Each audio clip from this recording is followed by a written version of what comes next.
10 years ago, the son my parents adopted, my brother Caleb, committed arson and assault. But under my parents' protection, all the evidence was cleverly shifted onto me. The victim's family threw a bucket of gasoline on me, screaming they'd take me down with them. My parents, even my own sister, pleaded with me. Caleb didn't mean it. He was hurt in the fire, too. He can't go to prison. Just take the blame for him. I refused. I fought back, trying over and over to explain the truth.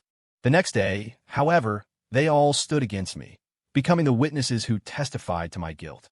I was branded an arsonist and dragged away by the police.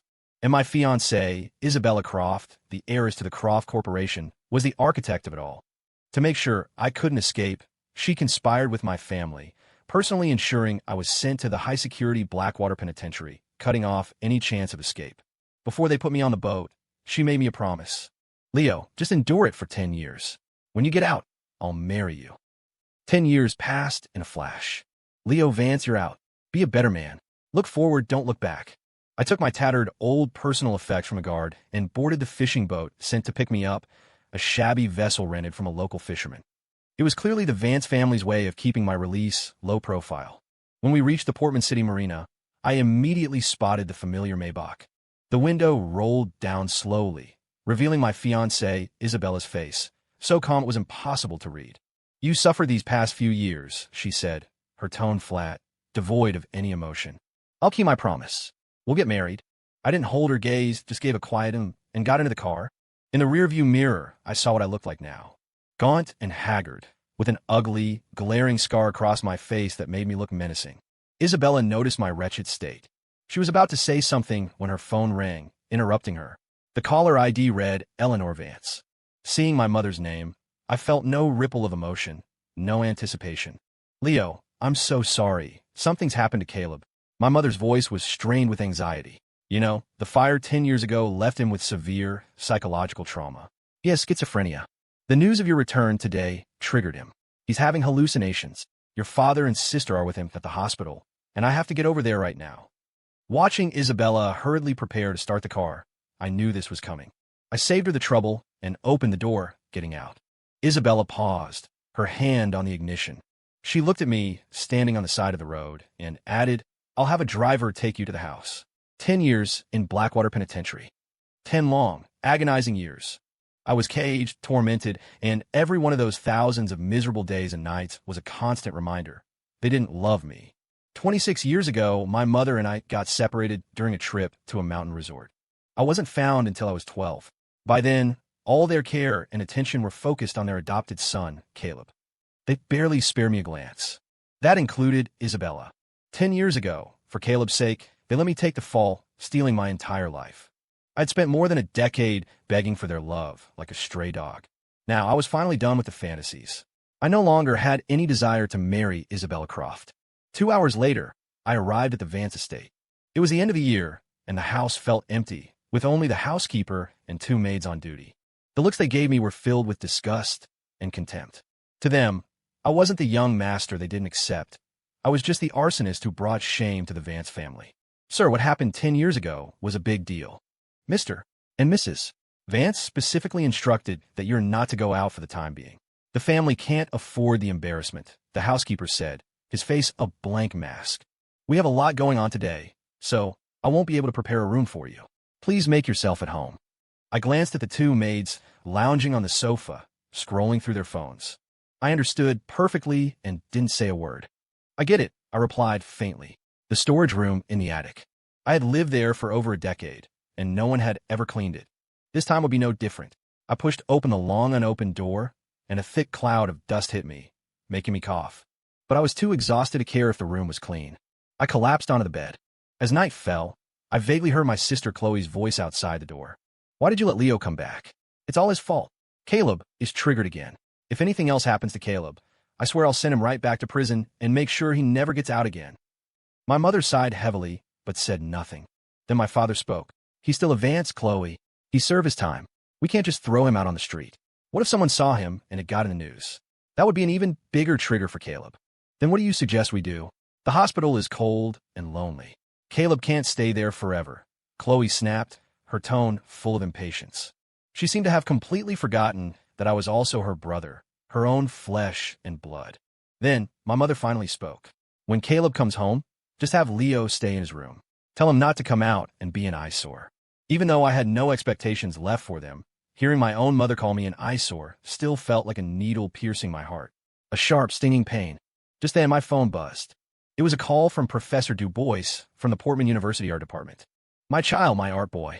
It's been 10 years to the day since we lost contact. How are you doing? Hearing the voice of Professor Du Bois, who had always been like a mother to me, the tears I had held back for a decade finally burst forth. I had met her at a charity event for a local youth center. The kind old woman had been a great admirer of my artwork, always affectionately calling me her art boy and treating me like her own son. Before I was sent away for Caleb, Professor Du Bois had offered me a lifeline, an invitation to be her assistant in Paris to continue developing my artistic talent. But before I could even make a decision, they sent me to that isolated island prison for 10 long years. I never imagined that she hadn't believed the news reports back then. She had been worried about me all this time, sending me a message the very first day I was out. In her heart, I was still her cherished child. Without a moment's hesitation, I replied to her message, asking if the offer to go to Paris still stood. "My child, thank God you returned safely," she replied almost instantly. "The doors of art are always open for you. Give me 1 month. I will come to get you myself. I'm going to bring my artistic genius back to the stage where he belongs." The tears I'd stored for a decade felt endless. 1 month. I closed my eyes and began the silent countdown. 1 more month of endurance, and I could leave this loveless cage forever. In 1 month, I would be reborn. The next morning, I was jolted from a night of restless sleep by the sound of cheerful laughter. Pushing through a hangover-like headache, I opened my door. The living room was a scene of perfect domestic bliss.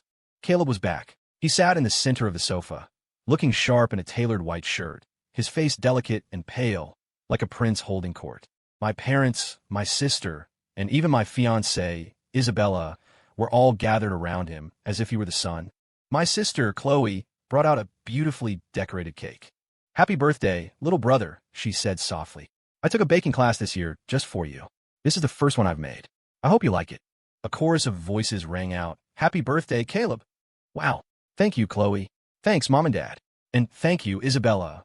Caleb's face was glowing with happiness, his voice laced with a playful, coddled tone. "Did everyone get me surprise presents, too?" "Of course we did. Our Caleb is so clever," my mother praised, handing him a beautifully wrapped gift box.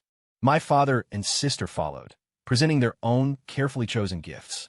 "Caleb, I had a friend bid on this for you at an auction in Paris. It's an early work by Professor Du Bois. I hope you like it," Isabella said, gently placing her gift in his hands. Caleb's eyes shone with undisguised joy. Just then, he noticed me standing off to the side. "Leo," he said, feigning an apologetic tone. "I wasn't feeling well yesterday, so I couldn't come pick you up. You're not mad at me, are you?" Isabella's gaze followed his to me. "He's your brother, Leo. Why would you be mad at him?" she said gently. "Come on, Leo. Come celebrate Caleb's birthday with us." Seeing the smug look on Caleb's face, I felt a wave of exhaustion and didn't know what to say. No manners at all. After all these years, he's still the same. Can't even say a word on his brother's birthday, my father snorted, his voice filled with displeasure. He seemed to have forgotten that today was my birthday, too. The whole reason they adopted Caleb was because he was born on the same day as me. "It's okay, Dad." Caleb bit his lip, putting on a show of being understanding. "I don't blame Leo. I know he's had a hard time." "Leo," Caleb said, looking at me with a playful glint in his eye, his words dripping with provocation. "Could you give me a birthday present, too? As a welcome home present for me, getting out of the hospital." "Okay. I want Isabella," he said, making no attempt to hide his vile intentions. "Can you give her to me, Leo? Please." The words were disgusting, but no one else in the room seemed to think so. No one objected. They were all just waiting for my answer. "No." Faced with such a shameless demand, I couldn't muster a friendly tone. Caleb's smile froze on his face before melting into a wounded expression. "Leo, I was just kidding. If I made you angry, it's all my fault. I'm sorry." My mother immediately rushed to comfort him. "Don't be sad, Caleb. You know Leo has always been petty. Your mommy's only precious son." My father, my sister, and even Isabella quickly crowded around to console Caleb. Isabella turned to me, her voice sharp with blame. "Your brother was just making a joke. Can't you be more considerate? Do you want to trigger him again?" "Leo, you're being so thoughtless." "Only precious son." The words were like thorns driving deep into my heart. Looking at this warm and harmonious family, I gave a bitter smile. There was no room left for sadness. I haven't seen the sun properly in 10 years. I want to go for a walk, I said, turning to leave. My mother suddenly called out, "Wear a mask. Don't let anyone recognize you." I forced a bitter smile and obediently put on a mask. Just over a month. Just over a month until I would see Professor Du Bois. Just over a month until I could truly be reborn. I could endure it. I wouldn't let anything go wrong before then. After leaving the Vance estate, I took the subway to the strip of cheap eats near University City. With no diploma and a criminal record, the only work I could find was a temporary gig at a burger joint. The place was greasy, and the work was monotonous and exhausting. But at least it came with one meal a day, which kept me from starving. At the Vance house, I never had a peaceful meal. After they found me at 12, they had given me a grand total of $500. When I needed money for tuition and living expenses, they shot back with venom. "You were spoiled rotten as a child. A dog that can never be fed enough." I never asked them for money again. All these years, I had survived on work-study programs and odd jobs. Before I was of legal age, I bounced between illegal workshops, sometimes not even getting the wages I was owed. As long as I had food to eat, I didn't care about the meager pay. I only wanted to survive. Once, Isabella had been the only light in my life. She descended into my world like a goddess, protecting me, saving me from school bullies, and taking me out to eat all kinds of food. The way she looked at me was with a tenderness and care I had never seen from anyone else. I depended on her deeply, trusted her unconditionally. So much so that 11 years ago, when I learned she was gravely ill, I didn't hesitate to give her half of my liver to save her. A liver can regenerate, but the pain from the surgery and the long scar across my abdomen could never be erased. But what did that matter? As long as I could save her. However, from the moment she personally sent me to Blackwater Penitentiary and conspired with my family to frame me, everything between us was over. 15 more days, and I could finally break free from all of this. I would never have to see her again, and no one could ever hurt me again. The quiet, busy routine didn't last long. I saw on the news that the daughter of the Croft family and the son of the Vance family were about to be engaged. I still found it hard to believe. The Crofts and the Vances were old family friends. Isabella and I had been engaged since childhood. Even during the years I was missing, the Crofts had actively helped my parents put out ads to find me. After I was found, they came to our house to reaffirm the engagement.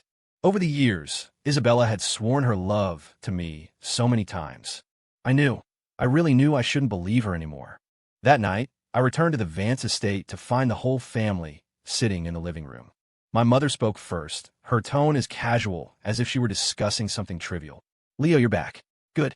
Let's all sit down and discuss your brother's engagement." My father immediately chimed in. Caleb was deeply traumatized by the fire. His mental state has been unstable. He only seems to get a little better when Isabella is around. So, we've decided to let Caleb have this engagement. You don't have any objections, do you? Was Isabella a toy in their hands? Something to be passed around at will? An overwhelming sense of absurdity washed over me, and I couldn't help but laugh coldly to myself. From the day I was forced to give my room to Caleb, it seemed everything, including the stray cat I had rescued, even a full-ride scholarship, could be casually given his name, even when Caleb didn't care for any of it.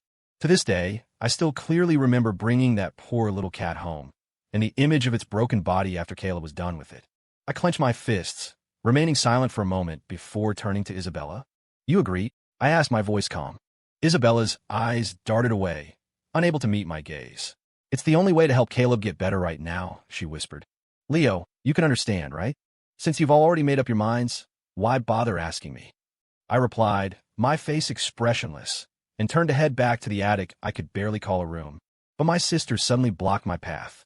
"Leo Vance," she glared at me, her face contorted with rage. "How can you be so cold and selfish? My brother is sick. Besides, you're just a convict now. What makes you think you're worthy of Isabella?" "Leo," Isabella gently took my hand, her voice pleading, "I don't think you're unworthy of me. I just want to stay by Caleb's side for a while. Once his condition stabilizes, we'll get married, okay?" Seeing me remain silent, she continued. "After all, he was the one who gave his liver to save me. I can't betray his kindness. Besides, he's your brother." Isabella's words were like a heavy club striking my heart. For a moment, I felt a rush of blood to my head, and the room spun. It was my liver. Why was it now Caleb's good deed? "Isabella, do you believe that I was the one who saved you?" "Leo Vance." My father exploded with rage, pointing a finger at my nose. "You are despicable. You'd lie about something everyone knows to be true? How desperate are you to compete with your brother? I'm telling you, you'll never be as good as him. I ignored my father's roaring and just kept my eyes fixed on Isabella. When I saw the disappointment and disbelief in her eyes, I had my answer. I didn't offer any more defense. I didn't hear what Caleb was muttering on the side. I just silently turned and went back to my small, dark attic. It didn't matter. In 3 days, Professor Du Bois would be here to get me. In her heart, I would always be her proudest child. The night before Isabella and Caleb's wedding, which was also the eve of my departure for Paris, some old classmates insisted on throwing a reunion party. The burger joint happened to be closed that day, and before I could find a place to hide, a large group of them showed up at the Vance estate. Leo Vance? You're here too. The crowd of well-dressed young men and women surrounded the soon-to-be married couple. When they turned and saw me, their voices dripped with mockery. Weren't you always attached to Isabella, like a puppy? Did you know all along she was going to be your sister-in-law? So you came to suck up early? A sharp voice called out. As it happens, Isabella just lost a game of truth or dare. How about she gives you a kiss? As a souvenir, another voice chimed in, followed by a wave of laughter. Every piercing word was like a needle in my heart. I listened numbly, my only prayer being that Isabella wouldn't humiliate me with her words. Isabella, please, don't. Caleb tugged at her sleeve, his voice a pathetic plea, like a child afraid of losing his favorite toy. Let the happy couple kiss instead. Ha ha. The crowd grew rowdier, the atmosphere more chaotic. Across the room, Isabella's eyes met mine. I held her gaze, my face a mask of indifference, before silently turning to leave. Amid the boisterous cheers and applause, I knew they had kissed. I silently thanked her. At least she hadn't humiliated me in public. That day, the Vance estate was unusually lively. Even though I stayed in the attic, the sounds of laughter managed to seep through the cracks in the door, reaching my ears with perfect clarity. Caleb and Isabella are a match made in heaven. Tell me about it. Remember when Caleb ran into those thugs on the street, and Isabella stood up to protect him? Yeah, and then for her birthday, Caleb painted a portrait of her that won an international award. Oh, you might not know this, but Caleb even gave her part of his liver to save her life. What were they talking about? When I was first brought back to the Vance family, I was severely malnourished and weak, and I was often bullied by local troublemakers. The one who stood up for me was Isabella. The one who painted her portrait and won an award was me. The one who gave her his liver to save her was also me. Why had it all become a shared memory between Caleb and Isabella? Leo, let's run away together. Leo, thank you for the portrait you painted for me. I'm so happy. Leo, I'll protect you forever. Don't be afraid. Leo, I love you. Now, the 17-year-old Isabella, the one who had sworn to protect me, was gone forever. She had become something more disgusting than the thugs who used to beat me up. I couldn't forgive her, just as I could never forget the 17-year-old girl I had once loved so deeply. That night, brilliant fireworks lit up the Portman City sky, set off by Isabella to celebrate her engagement to Caleb. I received a text message from her. Leo, the one who saved me was Caleb, but the one I love will always be you. Wait for me, okay? I silently turned off my phone.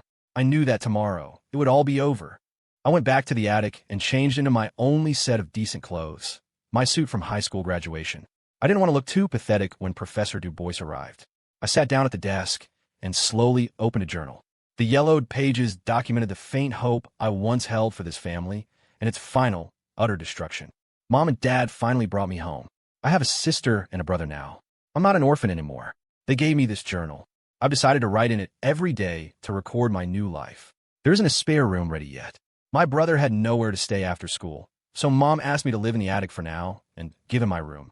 My brother is so cute. I'm happy to give him my room. Tuition is due again, but the boss for my winter break job still hasn't paid me. I'm afraid of getting yelled at, so I have to desperately look for other work.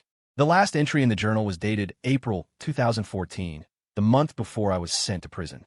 On that page, a single, lonely sentence was written, "They never loved me." I sighed, picked up a pen, and prepared to write a final farewell on the last page of this journal. Dad, Mom, I'm leaving. You can consider me dead. I just can't understand. If you didn't love me, why did you go to so much trouble to find me, only to bring me back to this cold house? Do parents really exist who don't love their own child? In these 10 years, was there ever a day, even a single moment, when you worried about me? If that's the case, why did you have me in the first place? Chloe, my sister, the debit card you gave me, I never used it. It's right here next to this journal. You've probably forgotten, but I have to say it. I'm your brother too. But none of that matters now. I'm leaving. None of this will have anything to do with me anymore. Finally, I wrote a few lines for Isabella. Isabella, I can't wait any longer. I'm sorry. I can't forgive you either. Just like you told me when we were 17. Never forgive those who hurt you, even if that person is you. I wish you and Caleb happiness. We will never meet again. After writing this, I placed my medical reports from prison and the photographs on the desk. The report clearly documented the partial state of my liver upon my incarceration. The photo showed the shocking, centipede-like scar snaking across my abdomen. Just as I finished, I got the call from Professor Du Bois. Without a shred of sentimentality, I left the Vance estate and walked, without looking back, toward my new life. The Vance estate was decorated with lanterns and banners, filled with a festive air. The next morning, the deafening sound of celebratory cannons echoed through the sky. Guests arrived in a constant stream to offer their congratulations, but among them, there were no relatives or close friends of Isabella. In her mind, this wasn't a real wedding. She and Caleb hadn't even officially registered to be married, so she hadn't notified any of her own friends or family. The Vance family, however, was acting with extraordinary excitement, as if this were a world-class event. Mr. and Mrs. Vance, dressed in elaborate custom-made attire, were busy adjusting Caleb's tie, their faces beaming with joy. Chloe scanned the room, but didn't see Leo. Her brow furrowed slightly. Dad, Mom, Leo isn't here yet. He's always been in love with Isabella. He's probably hiding somewhere because he's upset, she guessed. That boy is still so unpresentable, her mother said, also frowning with a hint of displeasure. Housekeeper, go get him. We can't have outsiders gossiping that the Vance family has no manners. The housekeeper nodded respectfully, but Chloe spoke up. Housekeeper, which room is Leo in? I'll go with you. The attic, the housekeeper replied succinctly. The attic, Mr. and Mrs. Vance's eyes widened at his answer, a flicker of undeniable guilt crossing their faces. All these years, they had been completely oblivious. Isn't that the storage room for junk? Why would Leo have been living there all this time? The mother asked, her voice filled with surprise and confusion. When Master Leo was first brought back, none of the other rooms were ready. The original plan was for him to stay in the young master's room, but then you and Mr. Vance felt sorry for the young master, so Master Leo was temporarily settled in the attic. The housekeeper explained, his eyes lowered slightly. That child has such a difficult personality. I don't know who he gets it from, the mother muttered. I was just a little neglectful, and he never said a word to us. It makes it seem like we were deliberately abusing him. It's okay, Mom. The attic is fine. Caleb, who had been silent until now, suddenly spoke up. At least you gave my brother a roof over his head. Hearing this, everyone felt a bit uneasy, but since it was a special day, they didn't say anything more, though an indescribable, strange feeling settled in their hearts. Fine, Chloe, you go get your brother, the father instructed. Housekeeper, find 2 people right now and get a guest room cleaned up for Master Leo. With a heavy heart, Chloe walked to the attic door. She pushed open the old wooden door and was hit by a thick wave of dust that made her cough. The attic had no air conditioning. It was bone-chillingly cold in the winter and suffocatingly hot in the summer, like an isolated icebox or a steam room. An old, discarded iron-frame single bed that Chloe had used as a child, a dilapidated desk, a lamp with a yellowed shade, an open journal, the debit card she had given Leo a few days ago, and a simple drawing board picked up from who knows where. This was the sum of Leo's possessions in this home. Chloe stared at the scene, and beyond her shock, a wave of indescribable sorrow and guilt washed over her. This was the Vance estate, the home of his blood relatives. How could he have lived in such squalor? The Leo in her memory was supposed to be spoiled, arrogant, a spendthrift with a malicious heart. Where did the monthly allowance the family send him go? Chloe suddenly remembered what Leo had said at the burger joint a few days ago, that he had never received any money from the family. At the time, she thought he was just being greedy and pretending to be poor. But now Leo was gone. Where could he have gone? Her gaze fell on the desk, where Leo's journal and some papers were laid out. She walked over and skimmed through them, and was once again struck speechless with shock. She realized she needed to investigate this. If it was really Caleb who saved Isabella, then why did Leo have a scar on his abdomen? Why did his prison medical report show a partial liver? And his behavior over the years seemed completely at odds with the vicious image she had of him. The more she thought, the more horrified she became. But she decided to keep her doubts to herself until she had uncovered the truth. Chloe called her assistant, handed him the journal and papers, and instructed him to investigate everything thoroughly. Where's Leo? At the wedding reception, Mr. Vance asked Chloe, who had returned alone, with a deep frown. "He's not in his room. Maybe he went out," Chloe answered simply. "Oomph. What an unpresentable child," her mother said with displeasure. "Don't worry about him. He'll come back when he's hungry." Listening to her parents' conversation, Isabella felt a sudden, inexplicable unease. She had a sinking feeling that she might never see Leo again. Caleb, sensing Isabella's distraction, felt a surge of jealousy. "Leo has always been in love with you, Isabella," he said with forced casualness. "He probably just can't face reality right now, so he ran off to hide. We didn't raise him right. Please excuse his behavior, Miss Croft." Mr. Vance added. Hearing these words, a fire of irritation ignited within Isabella. Didn't he say he would come back after this was all over? She thought angrily. Aren't I doing this for his brother? How can Leo be so ungrateful? When Leo had claimed he was the one who saved her, Isabella had only felt disappointment, not anger. But this time, the strong premonition that she might never see him again made her genuinely furious. Isabella took out her phone and sent Leo a series of texts. "Where are you? Stop this, okay? I'm doing this to help your brother. Be careful, or I really might not come back to you." But all her messages were met with silence. Chloe witnessed the scene, but unlike usual, she remained silent instead of blindly defending Caleb. She desperately needed to know the truth. "Leo is an adult. He'll be fine." "Isabella, you're marrying me today." Caleb's words were like sharp needles, pricking at everyone present and making them uncomfortable. But given the occasion, no one spoke up to object. Isabella looked at the young face before her, which bore a slight resemblance to Leo's, and a complex wave of emotions churned within her. "Caleb," she said, her voice sharp with annoyance, "you should know that the man I have always loved is your brother. I have already agreed to marry you and stay by your side for now to spare your feelings. Don't you care at all about your own brother's safety?" With that, Isabella turned and walked straight out the door. She was going to find Leo, leaving behind a crowd of stunned guests and the Vance family. Fire. There's a fire again. Suddenly, Caleb let out a piercing scream. He grabbed his parents' hands, shouting over and over, "Save me. Mom, Dad, save me. Please, save me." Mr. and Mrs. Vance instinctively rushed to shield him, but in a moment of distraction, Caleb broke free from their grasp and darted up to the second-floor balcony. "If Isabella doesn't come back, I'll jump from here. I'll set myself on fire," he screamed hysterically from the edge of the balcony. Before the family could react, Caleb leaped. But it was clearly a calculated move. He knew that a fall from that height wouldn't cause serious injury. At the hospital, the doctor emerged from the emergency room. "Mr. and Mrs. Vance, please don't worry. Your son is not in any serious danger. He can go home after his wounds are treated. The boy donated a liver before, and now he has schizophrenia. We're very worried about his physical condition. Even though the doctor says he's fine, we're still concerned it might worsen his old issues," the mother said, her voice fraught with worry. "We also performed the additional tests you requested, but the results—" "Are you sure there wasn't a mistake somewhere?" the doctor said, looking puzzled. "There is no scar on your son's abdomen from a liver donation surgery, nor are there any signs of liver regeneration. As for his mental state—" The doctor paused, then continued. "Based on the examination, it's possible the previous hospital misdiagnosed him. Your son's mental condition is perfectly normal." Mr. and Mrs. Vance were stunned into silence. If Caleb wasn't the one who saved Isabella, then who was? Almost simultaneously, they both thought of Leo. After a moment of silence, the father turned to his wife. "Let's not tell anyone about this for now." The mother nodded silently. She looked into the emergency room where her son's wounds were being treated, her heart a whirlwind of conflicting emotions. This son, whom they had doted on for over 20 years, suddenly felt like a complete stranger. In the CEO's office of the Vance Corporation, 3 hours had passed since Chloe returned to the company alone.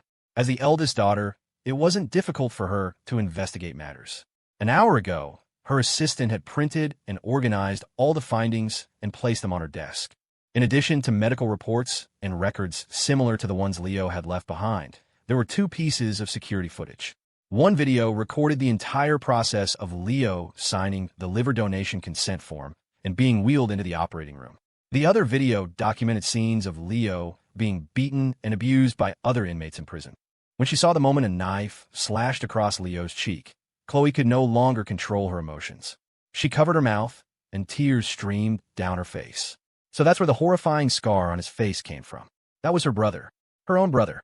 No matter how much she had rejected him as a child, No matter how badly he had supposedly treated Caleb, he was still the brother she shared a mother with.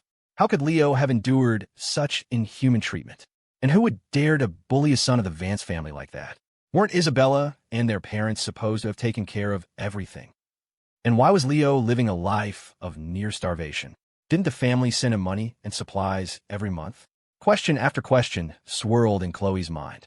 She couldn't make sense of it, and she was afraid to dig deeper. She called her assistant back in. "Keep digging," she ordered, her voice firm. "I need to know exactly who dared to assault a Vance, and who was behind the orders to withhold his money." "Yes, Ms. Vance." The assistant nodded respectfully and quickly left to carry out her orders. After he left, Chloe slumped weakly into her chair. A damaged liver, a disfigured face, a body covered in bruises, that ugly scar on his abdomen. Chloe's mind kept flashing back to the attic she had seen that morning. The squalid, shabby attic where Leo had lived for more than a decade. After a long while, she slowly picked up the old journal from her desk. She remembered it was a gift from their parents when Leo was first brought back home. Perhaps this journal also held some unknown truths, just like the thick stack of medical reports and records in front of her. With a trembling hand, she opened the first page. "Mom and Dad brought me home. I have a sister and a brother now. I'm not an orphan anymore. They gave me this journal. I will write in it every day to record my new life. I really like my sister and brother.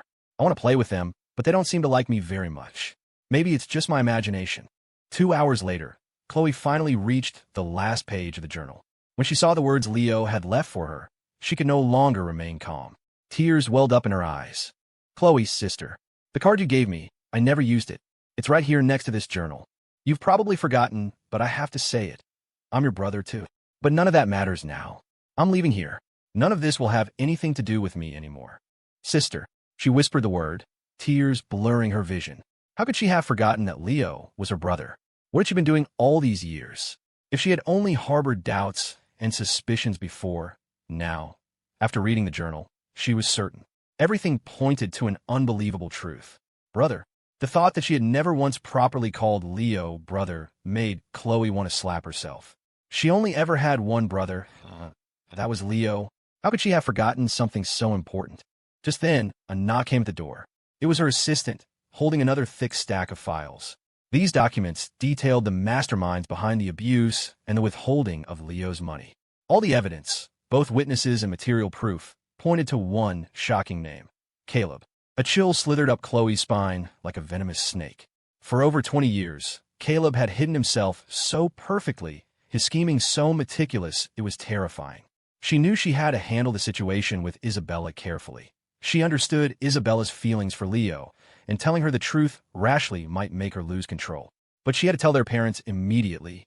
The Vance family could not be kept in the dark any longer, and Leo could not continue to carry a burden that wasn't his. Just as Chloe reached for her phone, it rang. It was her mother. "Chloe, you have to come home and see your brother. I think he's been triggered again. He won't stop crying and screaming, and no one can calm him down," her mother pleaded, her voice choked with sobs. "I'm on my way," Chloe said, hanging up quickly. She stood up and rushed back to the estate. Too many questions weighed on her like stones, making it hard to breathe. No matter what, she had to confront Caleb and demand answers. She couldn't accept that the brother she had adored for over 20 years could be capable of such monstrous acts. The Vance estate was in ruins. The living room was a scene of chaos. Anything that could be shattered had been smashed to pieces by Caleb.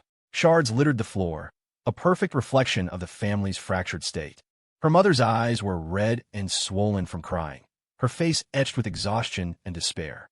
Chloe walked into the room, but instead of offering her usual words of comfort, she silently pulled the journal from her bag. "Dad, Mom, I want you to read what Leo left behind," she said, her voice calm but laced with a deep hidden sorrow. "Brother?" At the word, both Mr. and Mrs. Vance flinched. They immediately thought of the name that had been haunting them since they saw Caleb's medical report. Leo? In all these years, when had Chloe ever called her own brother by such an affectionate term?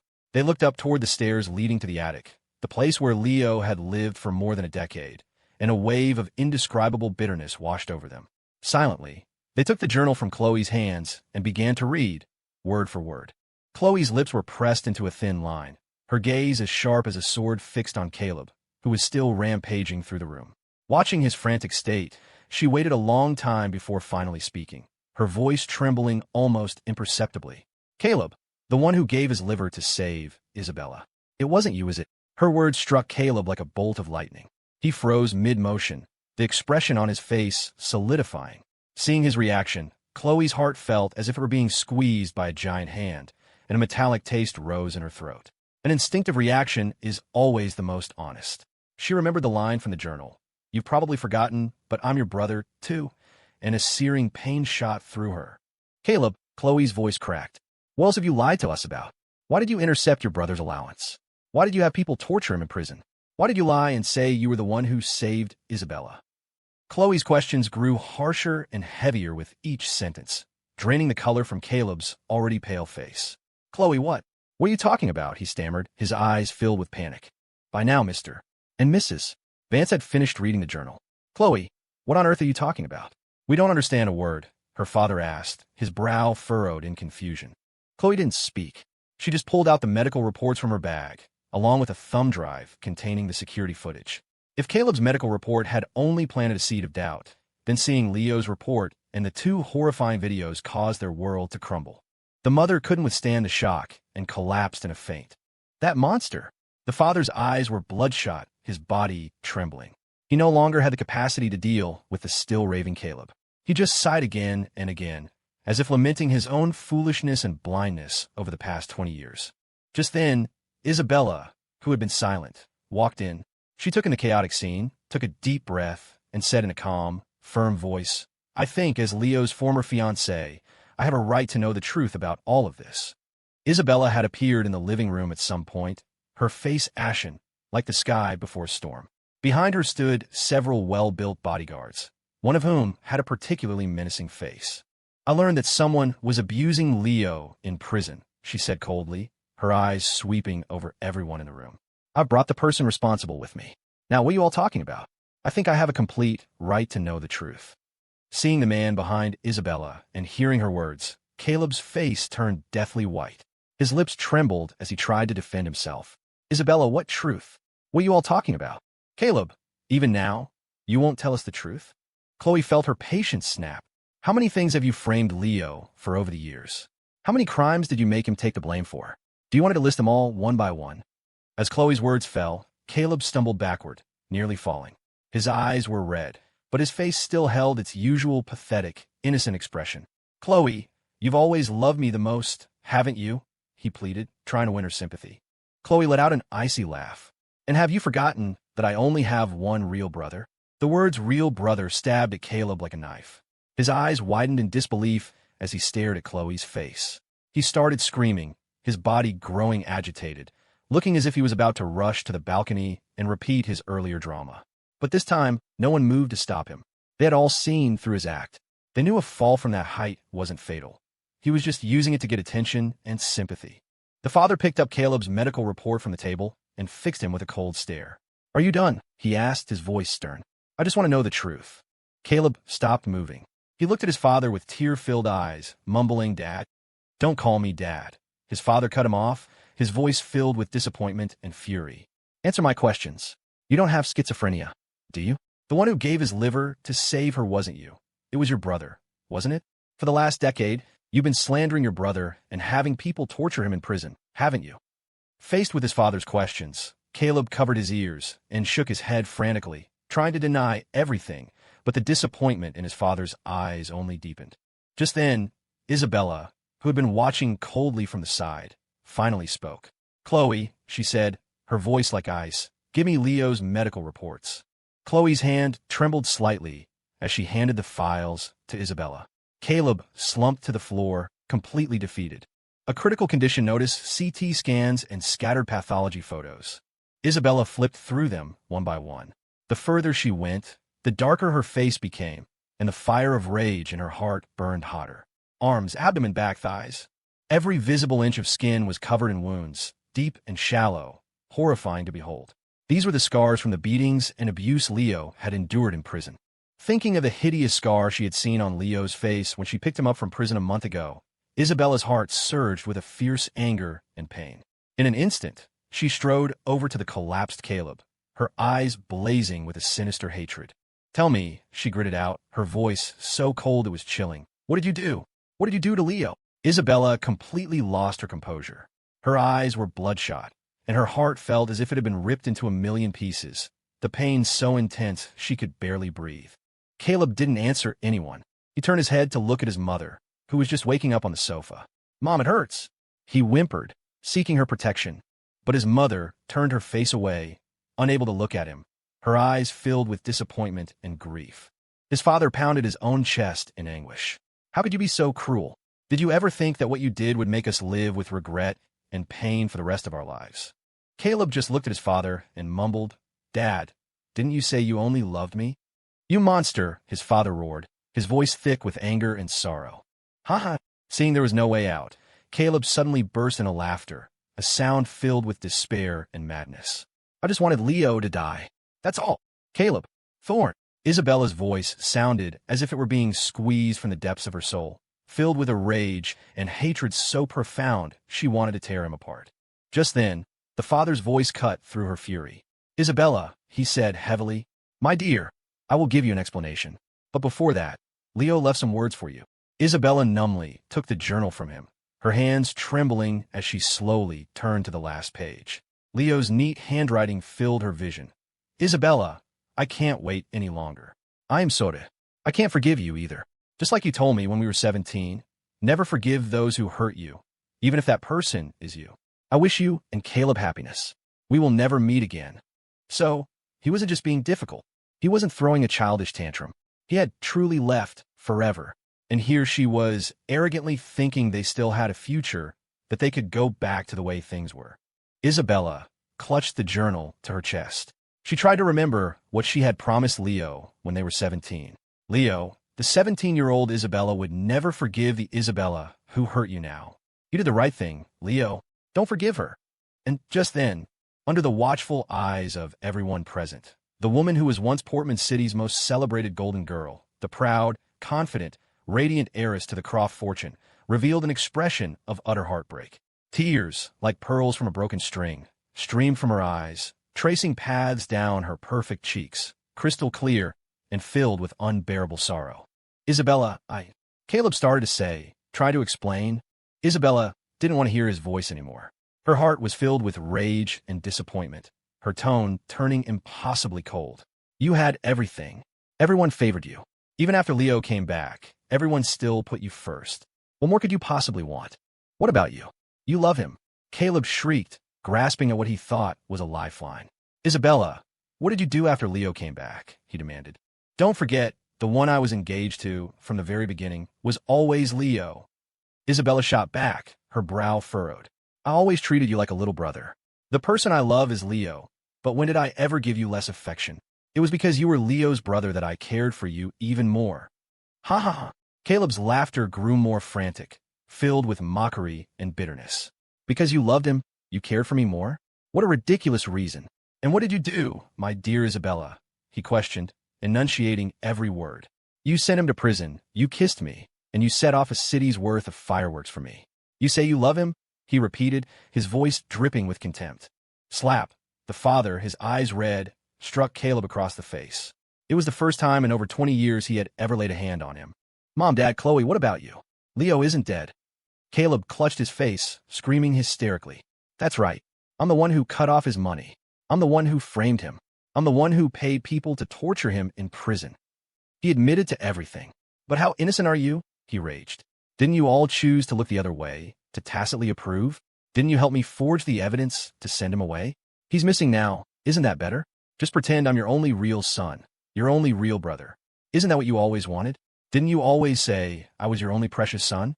Isn't that what you really believe?" Slap. Another sharp crack echoed through the room.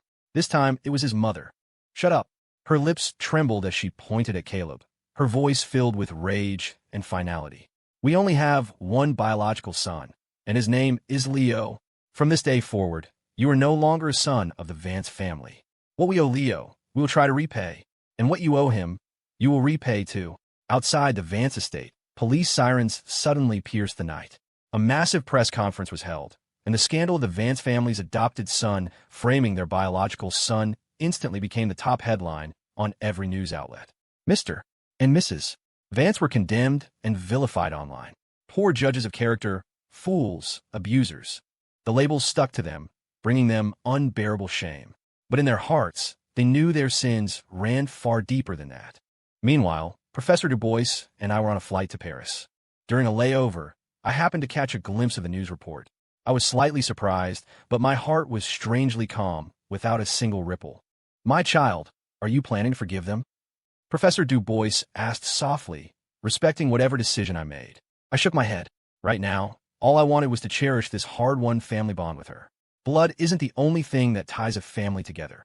"Professor," I said, looking at her earnestly, "you once told me that an artistic genius will eventually stand on the stage that belongs to him." The professor smiled, relieved, and pulled me into a hug. "May God bless you, my child," she whispered. "Ladies and gentlemen, we will be arriving at Paris Charles de Gaulle Airport in approximately 5 minutes. The ground temperature is 20 degrees Celsius. The aircraft is now beginning its descent," a gentle voice announced over the cabin speakers.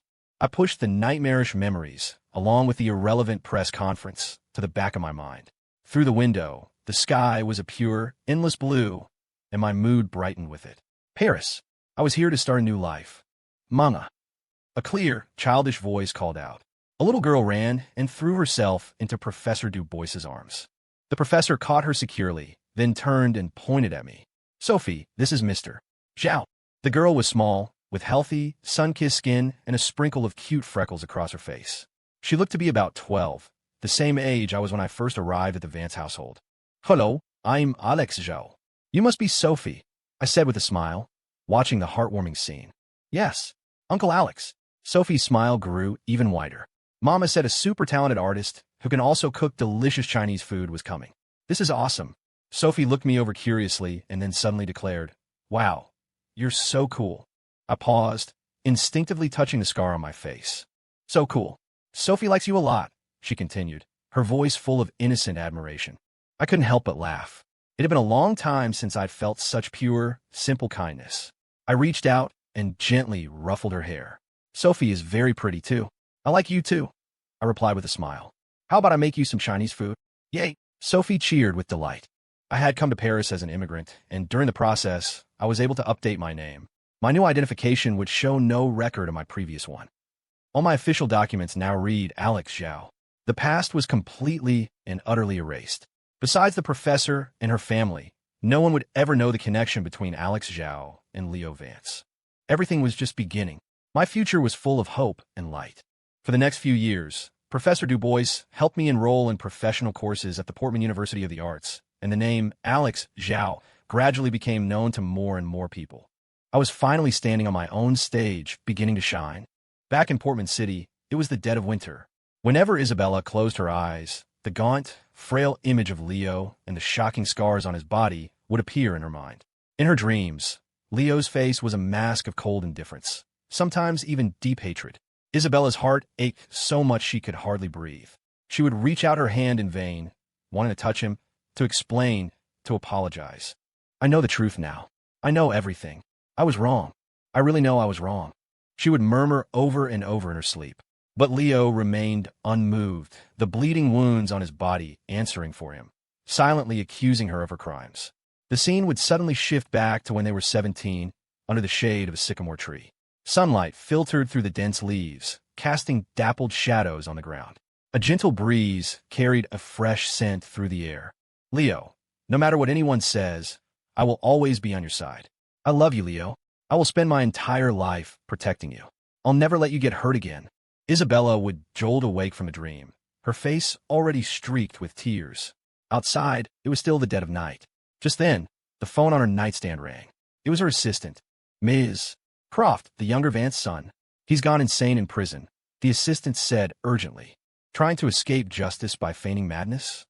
Isabella pressed her temples. She had no trust left for Caleb. "We have an official medical report this time, and Ms. Vance had already arranged for people to keep a close eye on him," the assistant added. After hanging up, Isabella's thoughts drifted back to their youth. Back then, she had truly wanted to protect Leo. For that goal, she had fought to make herself stronger and stronger still. She had held so much love and tenderness for him. She couldn't bear for him to suffer even the slightest pain. Thinking of this, a bitter smile touched Isabella's lips. She knew Leo might never forgive her, But even so, she had to find him. She had to atone for her sins in any way she could. She looked up at the window. Tonight, a gentle snow was falling over Portman City. Inside the Vance villa, there was a deathly silence. Learning that the adopted son they had cherished most had truly gone mad, the mother's heart was torn apart. She knew it was all because of the truth her daughter had revealed. She couldn't describe her feelings, a mixture of pain, regret, and self-blame that brought her to the brink of collapse. How did it come to this? She asked herself. The Vance family had never mistreated Caleb, had they? They gave him endless affection and a privileged life. Wasn't that enough? So what if you raised me for 20 years? I'm still not your blood. Caleb's desperate words before being taken away by the police still echoed in her ears, tormenting her like a curse. All these years, the thing that had plagued Caleb was simply blood. Endless regret and pain gnawed at her soul. The same agony was tormenting her husband and Chloe. That's my son. My own son. I already failed him by losing him once. He must hate me. That's why he left, why he doesn't want his mother anymore. The mother sobbed, her tears flowing uncontrollably. When he was born, all I ever wanted was for him to be healthy and happy, she recalled painfully. Why did I treat him like that? Why did we treat him like that? She questioned herself over and over, her voice filled with remorse. We don't deserve to be parents, she finally admitted, her eyes swollen from crying. Her husband smoked in silence, a tear tracing a path from the corner of his eye. He, too, was drowning in self-blame. After a long time, he finally spoke, his voice hoarse and heavy. Chloe and I have used every connection the family has to find him. We've notified all the other branches of the family. If they hear anything, they'll let us know immediately. We've already lost him once. His voice was filled with a deep fear. We absolutely cannot lose him a second time. He may never forgive us, he continued, his tone laced with helplessness and sorrow. But even so, we must atone. We must do everything we can to make up for the mistakes we've made. The next morning, the Vance family and Isabella went to the mental hospital together. They were still uneasy about Caleb's condition. His previous act had been far too convincing. When they saw him with their own eyes, tightly bound to a hospital bed with restraints, mumbling incoherently, a storm of complex emotions raged within each of them. If only they had discovered the truth sooner. If only they had cared for Leo more. If only. But regret is the most useless thing in the world. An hour later, they left the ward, holding a recording the police had given them. The audio clearly captured Caleb, shortly after arriving at the station, confessing to all the crimes he had committed against Leo over the years. Hearing it, they were all overcome with a heart-wrenching pain. They couldn't imagine how Leo had endured it all alone for so long.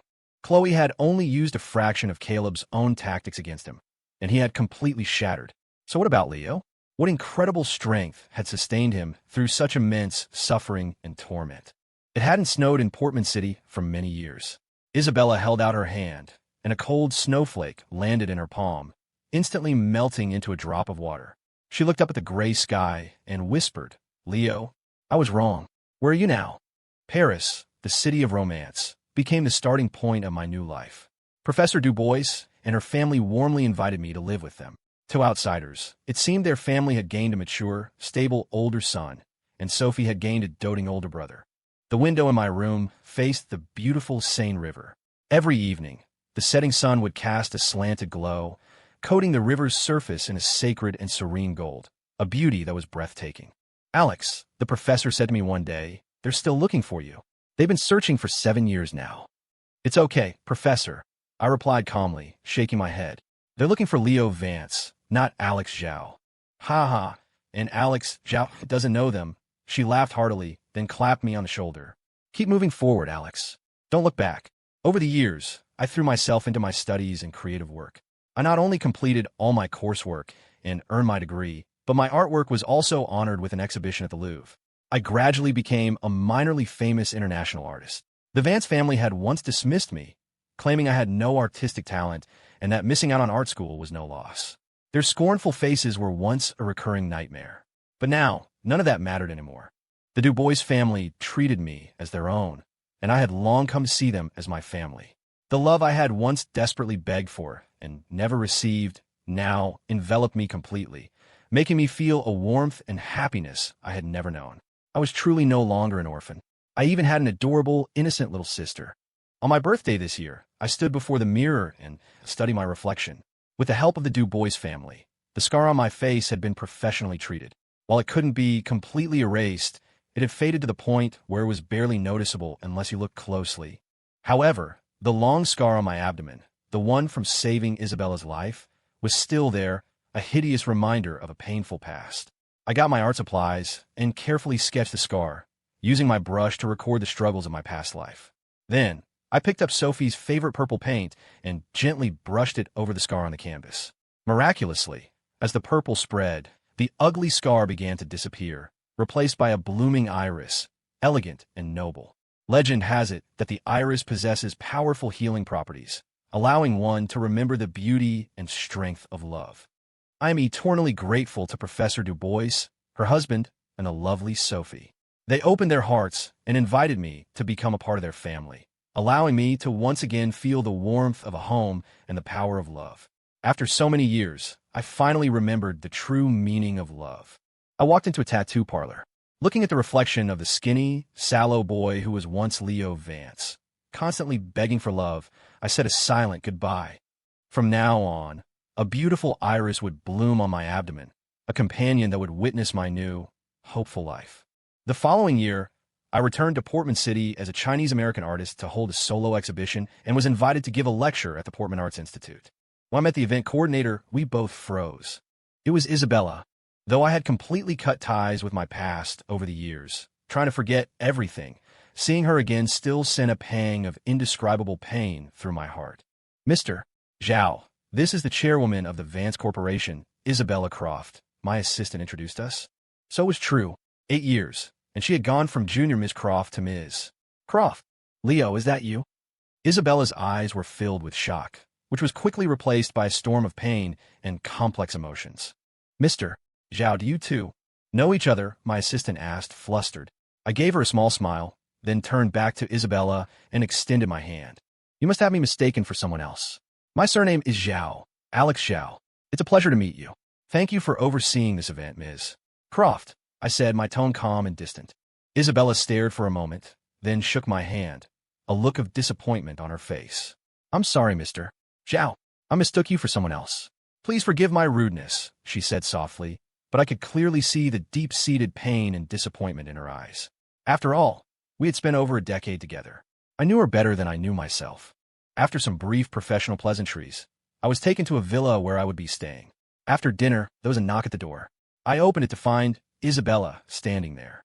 I moved to close the door, but she jammed her hand in the way, stopping me. Ms. Croft, this is highly inappropriate.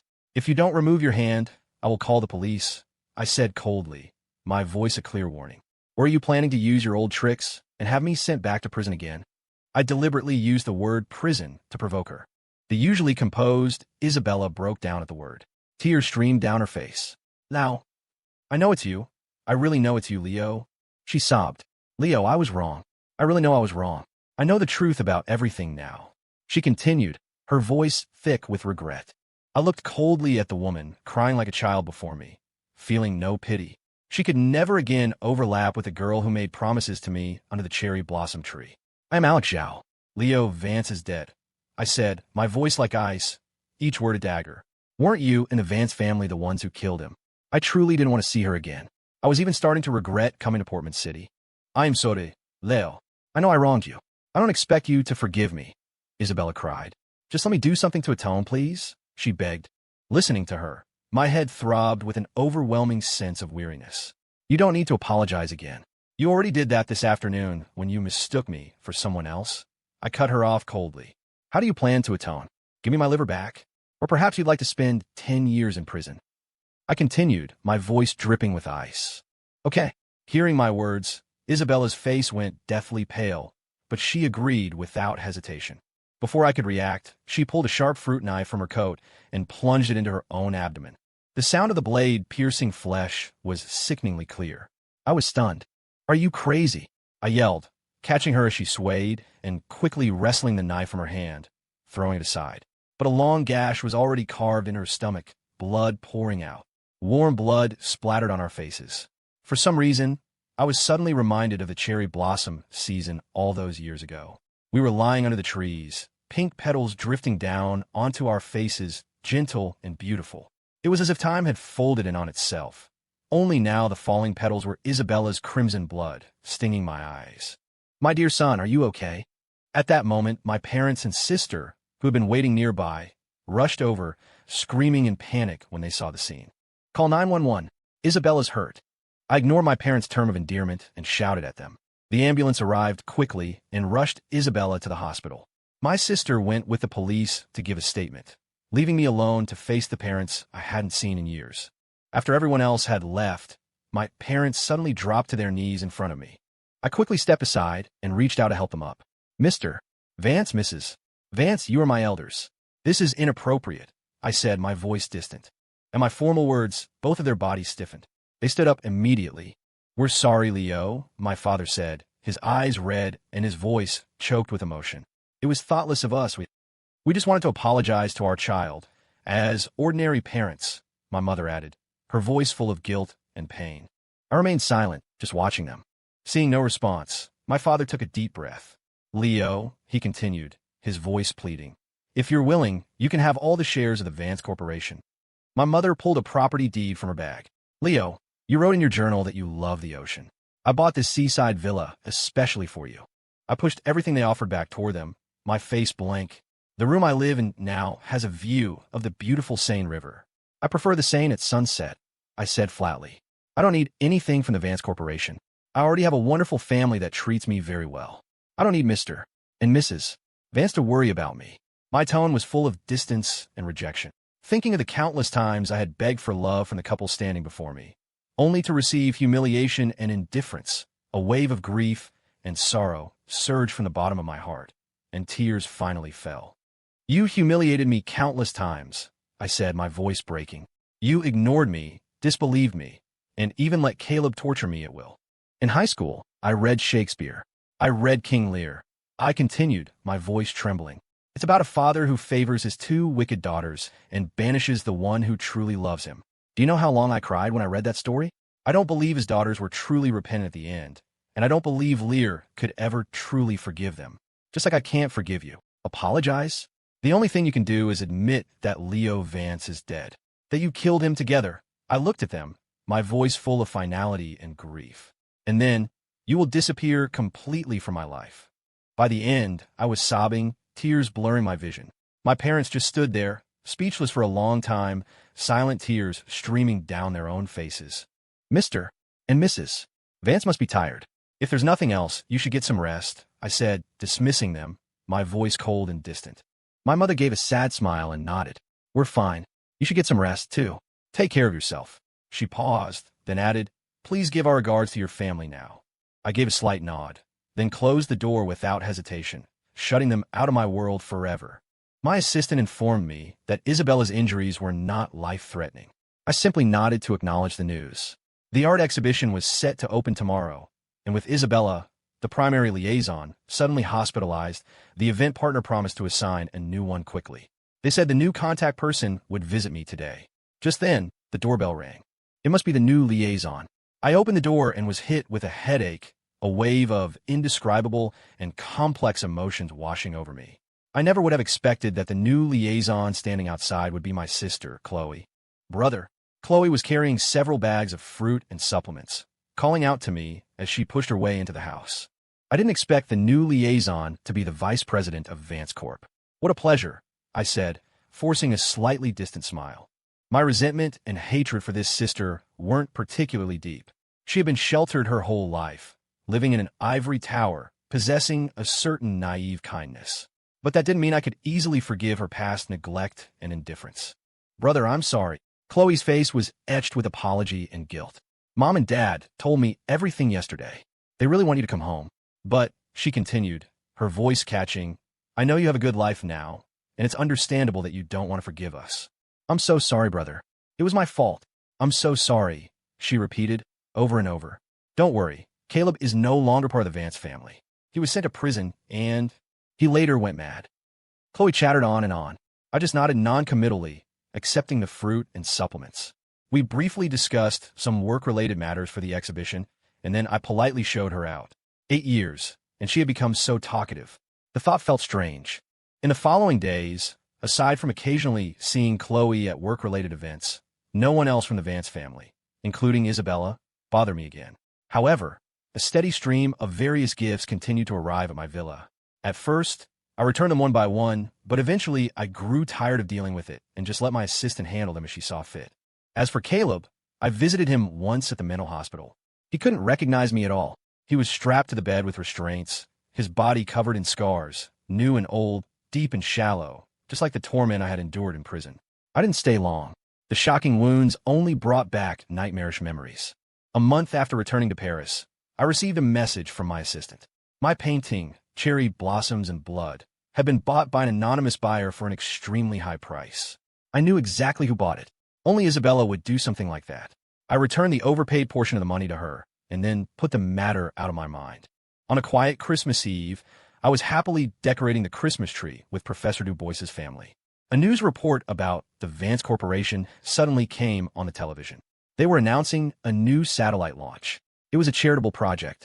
On screen, my parents looked much older and more haggard than before. I glanced at the screen and saw that the new satellite had been named the Leo Star. Perhaps this was the best ending.